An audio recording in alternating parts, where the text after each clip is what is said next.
Estamos de volta com Ciro Gomes. Ministro, tem saído notícias no jornal dando conta de que se o senhor desistir da candidatura à presidência, o PSB fechar as portas para o senhor poderia virar aí um inimigo do presidente Lula, fazer revelações aí sobre o período em que ajudou o governo na crise do mensalão. Eu não tenho nenhuma revelação a fazer, por duas razões. Primeiro, porque eu jamais, na circunstância do presidente Lula, testemunhei qualquer coisa que não fosse o comportamento limpo, decente, correto, republicano desse grande brasileiro e meu estimado amigo, o presidente Lula. Dito isso, eu tenho discordâncias políticas que estão se aprofundando mesmo com o presidente da República e seu governo. Então, agora eu quero dizer também que eu não tenho precedente de deslealdade com ninguém, nunca, na história. Quer dizer, a vida pública já me testou. Eu fui, por exemplo, um quadro absolutamente devedor do senador Tasso Gereissati. Nossas convicções ideológicas, nossos compromissos políticos com a nossa população nos levaram para caminhos absolutamente distintos.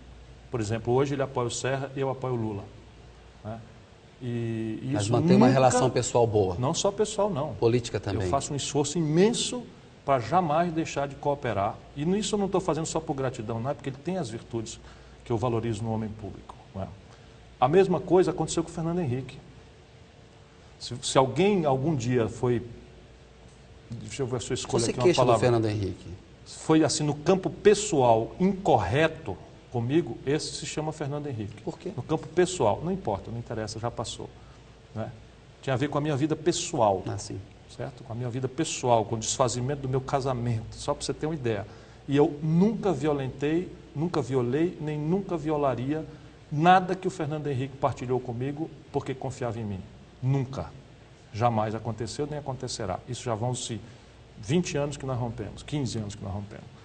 E nunca acontecerá também. Eu não me movo na política por fígado, por ódios ou afeições. Eu me movo na política por amor ao Brasil. Isso significa que se o senhor deixar a candidatura presidencial, o senhor vai apoiar a candidatura da Dilma? Vai se Eu vou engajar? seguir o meu partido. Vai vou seguir o meu partido. Nesse momento, eu vou lutar, não desisto, aceitarei humildemente, como tem que ser, a decisão do meu partido, o PSB. É um partido moderno, partido limpo, um partido que eu tenho uma pena imensa se não entender a tarefa histórica que está na nossa mão, não é, de resgatar os valores que o PT deixou no caminho dessa opção pragmática, né, de alianças completamente sem hegemonia. Não é que a aliança seja ruim, é aliança pela aliança, é aliança concedendo espaço público para todo tipo de coisa que não vai dar certo e que está corrompendo o PT, que é o principal partido brasileiro. Nós, o PSB, somos limpos, nós não temos precedentes, somos gente decente, gente de futuro. Eduardo Campos tem futuro, Cid Gomes tem futuro, o Márcio Lacerda, prefeito de Belo Horizonte, tem futuro, o prefeito de Curitiba tem futuro, o Beto Albuquerque, no Rio Grande do Sul, tem futuro. É uma gente limpa, decente, republicana, e nós tínhamos que ocupar o dever, o lugar que é nosso, por obrigação nesse instante. Entretanto, se essa minha opinião não for aceita, eu fico grato, agradecido, vou cumprir o itinerário que o meu partido fizer, vou votar onde o meu partido entender que faça, vou defender que o partido coloque as questões que eu defendo. Em palanque a favor Agora, da Dilma? eu preciso, pelo menos, se isso realmente se consumar, eu preciso uns diazinhos para lamber as feridas, porque dói, sabe? Dói bastante. Eu estou encerrando a minha vida pública aos 52 anos de idade, essa etapa, claro. Né? Não descarta voltar a ser candidato lá na frente? Eu gostaria muito de entrar numa clínica de desintoxicação. Ministro, o senhor falou aí, citou a época do mensalão e que houve uma tentação golpista. O presidente Lula, em entrevista a este programa, disse que o mensalão foi uma tentativa de golpe. E sem dúvida foi. Mas o senhor tem alguma prova disso, comprovação, uma evidência? Prova não, estava lá dentro vendo. Basta que foram apresentados 9 pedidos de impeachment. 9. Bastava que o presidente Lula tivesse se desconstituído na opinião pública, um desses pedidos de impeachment teria sido levado adiante e aí está o golpe. Porque não é mais golpe ao modo década de 50, 60, que meia dúzia de sargentos pegam é um mecanismo legítimo da legislação, não? Ah, é? O de Honduras foi? Não, não estou comparando com o de Honduras. Estou falando, Não, por exemplo, o do Collor mas era o que estava armado. O do Collor foi. Seria uma... Será que foi mesmo? Hoje em dia eu ajudei a fazer esse impeachment, trabalhei bastante, mas hoje mais vivido, mais experiente, eu estou seguro de que o povo brasileiro, nós, os estudantes, os intelectuais, os políticos decentes, acabamos fazendo o jogo da plutocracia brasileira. Então o senhor faz uma autocrítica em relação à sua participação no impeachment? Não, porque o Collor deu precedentes para que o impeachment real fosse feito. Mas ele só prosperou porque havia por debaixo do porão, o mesmo esquema de sempre, que agora se movimentou contra o Lula. Você não duvide disso. Há um episódio que o senhor narra de conversas com o governador de Minas, Aécio Neves, em hangar de aeroporto. Sim, mas não é hangar de aeroporto por acaso, não. Ele mandava, porque eu comecei a dar público isso, não foi por inconfidência. Diga. Eu comecei a dar público porque eu comecei a ver boa parte do PT desrespeitando o governador Aécio Neves, dizendo que o governador Aécio Neves e o Serra era a mesma coisa. E eu fui tentar mostrar para eles que estavam na data todos acovardados, todos encolhidos, ninguém defendia o Lula, que não era bem assim. E aí contei muito episódio. Ajudou o Brasil. A salvar o governo do Lula e o Brasil. Ajudou e eu conto do episódio assim, eu era ministro da Integração Nacional e da Coordenação do Governo.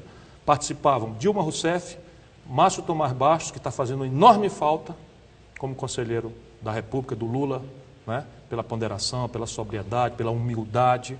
Só um parênteses, o senhor está achando que está faltando gente que possa dizer para o Lula presidente Lula... Não tem ninguém mais. Que discorde dele. Não tem ninguém mais. Ninguém por perto dele. O Gilberto Carvalho, chefe de gabinete, não cumpre esse papel um pouco, não? De discordar? Cumpre. Mas o Lula respeita pouco o Gilberto nessa dimensão. Mas cumpre. O Gilberto é um cara que gosta do Lula de verdade. Não está ali agarrado em poder.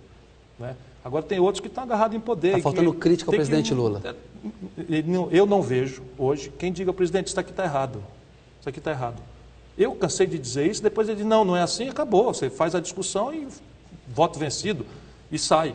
Mas nessa reunião tinha lá... Fechado parênteses, o Márcio Tomás Bastos. Estava lá, Márcio Tomás Bastos, Dilma, Jacques Wagner, atual governador da Bahia, eu e o Palocci até que caiu. Nós nos reunimos 7 horas da manhã todo dia. E houve um momento que a coisa esquentou de um jeito que andou resvalando para uma coisa muito grave. Foi o momento da CPI dos Correios em que na você hora que atacou quiseram a família envolver do a presidente. família do presidente. Eu mesmo fiquei profunda e definitivamente indignado, e aquilo era para tirar a calma do Lula, era para tirar a serenidade e tal. E nós elaboramos uma estratégia que eu dei o nome de infantaria e diplomacia. Então a ideia era, diplomaticamente, cada um de nós fizemos uma lista de interlocutores com brasileiros que têm responsabilidade com o país, e iríamos procurá-los pessoalmente. Essa era a etapa diplomática. E a etapa da infantaria seria, nós íamos organizar um movimento social, e eu vim aqui para o ABC conversar com sindicalistas, e tivemos com o pessoal dos estudantes, não sei o que e tal, para organizar um movimento de rua para a proteção do mandato do presidente Lula. O Márcio Tomás Bastos falou com o Fernando Henrique, o Márcio Tomás Bastos falou com o Serra, eu falei com o Alckmin, eu lá numa recepção, a gente disfarçava sempre, não tinha esses protocolos, falei numa recepção que aconteceu em Brasília, eu falei com o Geraldo Alckmin, falei com o Aécio, falei com o Jorge Bornhaus, falei com o Gabeira, falei com o Aleluia, que era líder do... E o recado era qual? O que vocês negociavam? Daqui para trás. Está passando da conta, nós não vamos aceitar um golpe, e daqui para frente, se vocês forçarem a barra, nós vamos ocupar a rua e não vamos deixar acontecer. Mobilizar o povo, como fizemos. Nós fizemos o primeiro gesto para mostrar que era verdade, fizemos uma grande manifestação em Brasília. E quem entendeu republicanamente o que estava acontecendo foi o Aécio. Imediatamente o Aécio concordou comigo pessoas. E ele usava, a gente arranjava aviões aí, e ele mandava me buscar aqui. Eu descia no hangar do governo de Minas, lá, o avião vinha a Brasília, trazia fulano, beltrano, cicrano, que ainda é muito cedo para destacar, membros ilustres da CPI. Eduardo Paes é um deles, prefeito do Rio de Janeiro. É você que está dizendo, eu não e vou hoje devassar. É aliado do presidente Lula. Eu não vou devassar, mas o Eduardo Paes era membro da CPI. Eu não vou devassar quem é que ia lá. E muito exaltado. Não vai lá. Quem foi que eu chamei de garoto? Olha aqui, garoto. Daqui para trás. Quem que você chamou de garoto? Se aborreceu muito comigo, mas funcionou. Quem que você chamou de garoto? O Brasil está em paz, graças a Deus. Quem que você chamou de garoto, ministro? Deixa ele ficar mais velho, eu esclareço. Se ofendeu comigo. Se ofendeu, não gostou? Se ofendeu comigo, mas era, olha aqui, garoto, isso aqui é um país, isso não é uma bodega, não. O garoto hoje você está sendo aplaudido aí nos aeroportos, todo mundo acha que você é valentão, amanhã, daqui 3 meses a novela muda, eu disse para ele, e aí vão te reconhecer, quem é aquele ali? Não sei quem é não, mas estava enrolado no negócio do mensalão. É o Eduardo Paes ou o Rodrigo Maia. É um dos dois. Aborrecido Eduardo Paes ou Rodrigo Maia? Não direi quem não dirá? Beleza. Neste momento não, em outra ocasião sim. Vou pedir autorização a ele. Peça autorização. Tá bom. Aí o senhor me liga num programa e fala, o ministro autorizou a revelar o nome. Agora, o senhor chegou a mudar até o domicílio eleitoral para São Paulo, que mostra que cogitou ali uma candidatura ao governo. Não cogitou? Não cogitei. Mudou, eu então? não sou mais candidato a deputado federal porque eu estou hoje inconveniente lá. Quer dizer, eu não consigo ficar calado e, ao mesmo tempo, não quero ser o chato da turma. Então, quando eu vi esses últimos desdobramentos, eu disse, bom, deputado federal eu não serei mais. Não recomendo que ninguém faça igual a mim. Apenas quem tem 30 anos de vida pública tem já direito de não engolir tanto sapo ou não ter que brigar todo dia. Então, eu recomendo que os jovens ocupem a Câmara. Os jovens brasileiros têm que vir para a política, ocupar a Câmara, limpar essa safadeza que está ali, essa incompetência, essa burocracia absurda, porque ali é o santuário da democracia. Mas e o governo de São Paulo? O senhor não cogitou? Aí o presidente Lula me pediu para transferir. Eu disse para ele que não seria candidato a governador de São Paulo. Vamos ter clareza disso. Eu disse, eu não sou candidato a governador de São Paulo. Sou candidato a presidente da República. Ele disse, mas você já me disse que não quer ser candidato a deputado federal. Sou. Então por que você não transfere o título para São Paulo e mantém a sua candidatura à presidência da República? O que ele alegava com essa transferência? Que isso ajudaria a arrumar o quadro daqui de São Paulo. De que maneira? Aí o senhor aparecendo como um nome, forçando alguma negociação? Exatamente. Eu acho que no fundo ele tinha esperança de que eu fosse aceitar essa acomodação. Só que ser governador de São Paulo, para mim, é uma honra tão grande que é uma indignidade aceitar isso como acomodação. Por quê? Porque eu sou do Ceará, né? Acho que seria uma coisa muito artificial. Completamente artificial, coisa que disse na data. Não é hoje, não. Ministro, a gente falou muito aqui... Ainda mais na companhia do PT de São Paulo, que é serviço pesado. Falando ainda da estratégia da eleição, o senhor achou que o presidente Lula está com uma estratégia equivocada. O senhor acha que a estratégia do Serra de não entrar em choque com o Lula e dizer que o Brasil pode mais, tem chance de dar certo? O Serra está no caminho correto do ponto de vista dele? É uma enganação danada, porque eles o que puderam fazer para atrapalhar o Lula, para sabotar o Lula, para impedir o Lula até de governar, fizeram. Né? Agora o Serra está sendo hábil, a marquetagem, e ele tem uma ajuda. A grande mídia brasileira é completamente desequilibrada em favor deles. Né? Então ele consegue essa impostura e vai levando. Quantos por cento dos brasileiros se enganarão com isso? Não sei. Agora o Serra reclama muito da grande imprensa e o governo também reclama. Só vê a grande imprensa na campanha do Serra, realmente? Tem 30 anos de vida pública, o jovem Kennedy Alencar. Não, nós somos... Eu tenho 30 anos de vida pública, não dá mais para enganar. Eu tenho 20 de jornalismo. Eu não acho nada errado o teu jornal, por exemplo, na minha opinião, a Folha de São Paulo, o melhor jornal do país, é completamente Serra. Faz um noticiário equilibrado, ministro. Equilibradíssimo, é o melhor do país, estou dizendo aqui. Mas essa simpatia de vocês é pelo Serra. O Serra reclama do jornal. Ah, sim, porque o Serra é um autoritário. Acha que o jornal Serra é um autoritário, o Serra se acha lindo, o Serra se acha maravilhoso. Era petista no passado. A redação era. A redação. O seu Frias, meu velho querido amigo, que não está mais entre nós, faz muita falta. Inclusive está piorando a imprensa brasileira por isso.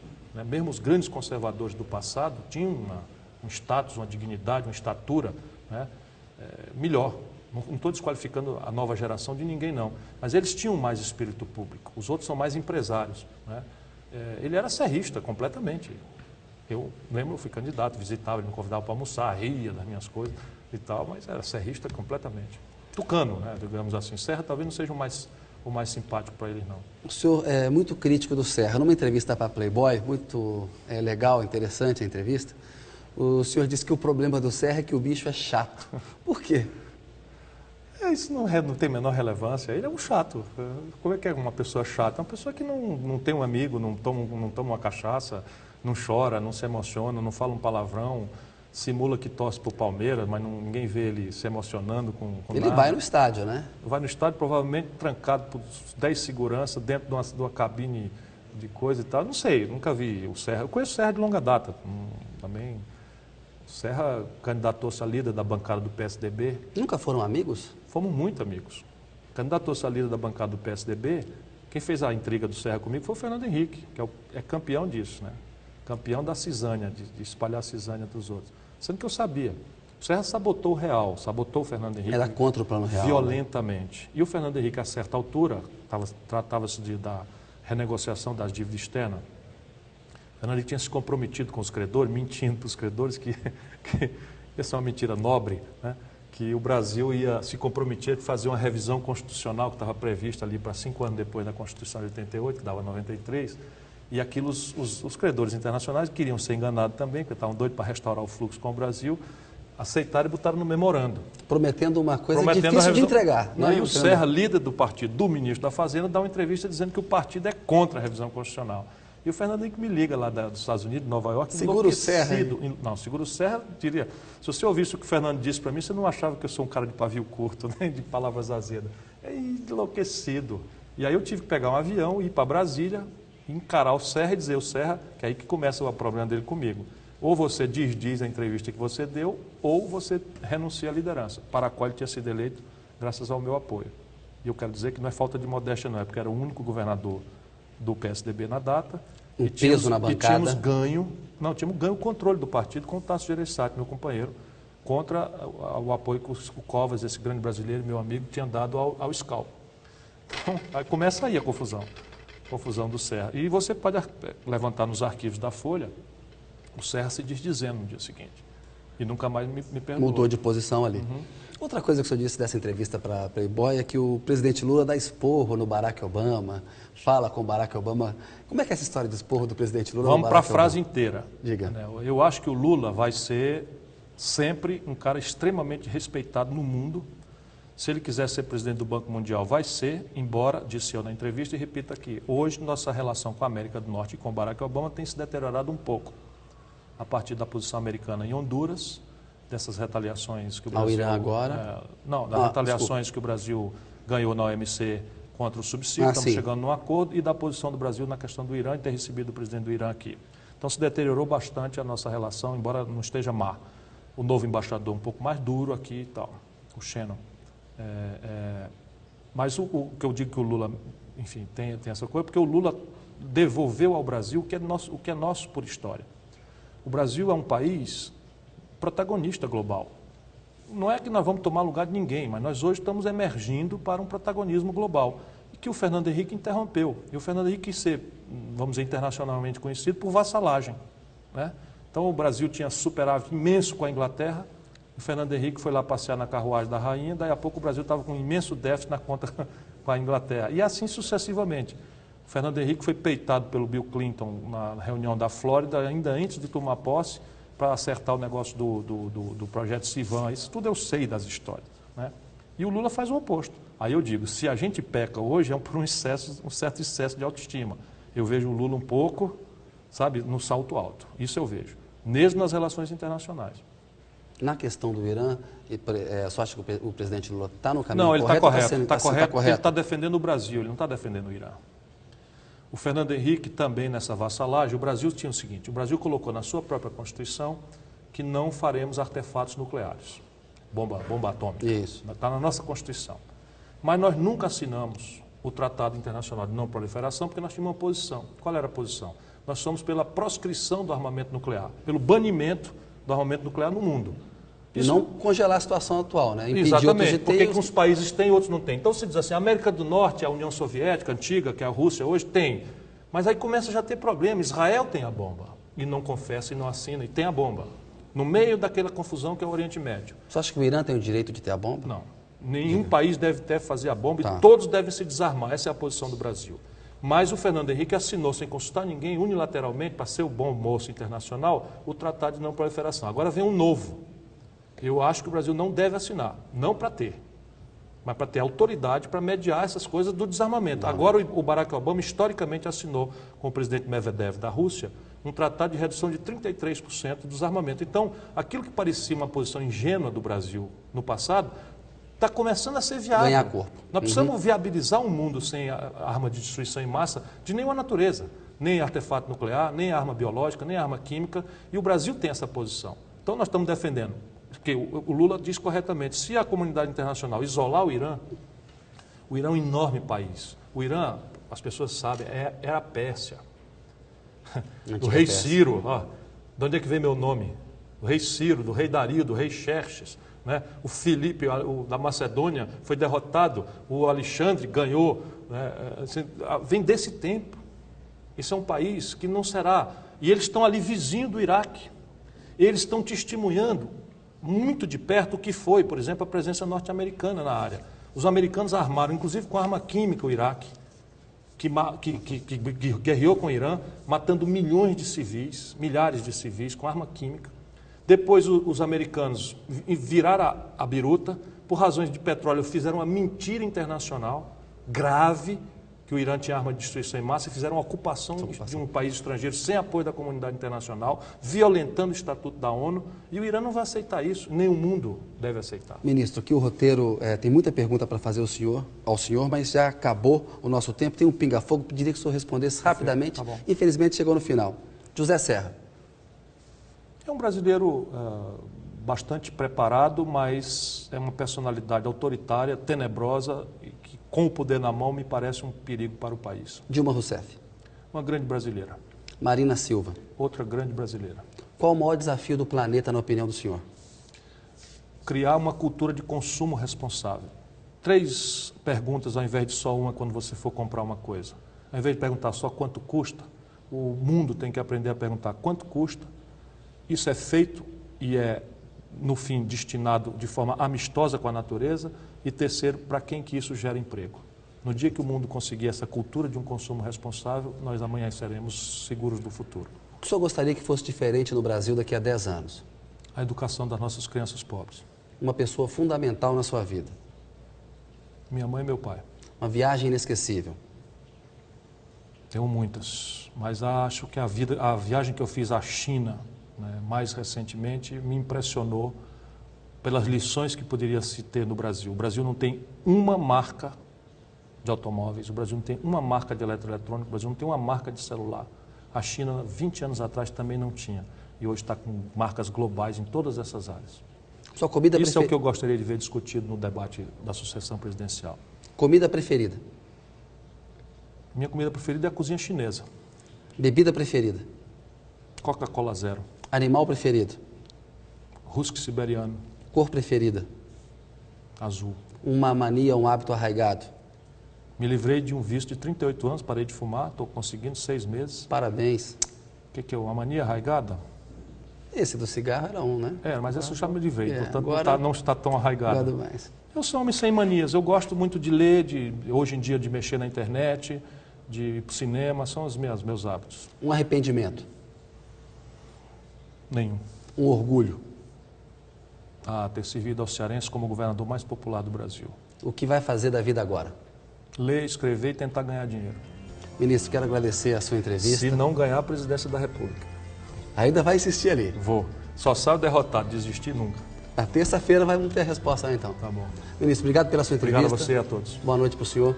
A notícia volta na semana que vem, logo após o Dr. Hollywood. Você pode acompanhar o programa na internet, pelo Twitter e também mandando e-mails para o enoticia@redetv.com.br. Boa noite e uma excelente semana.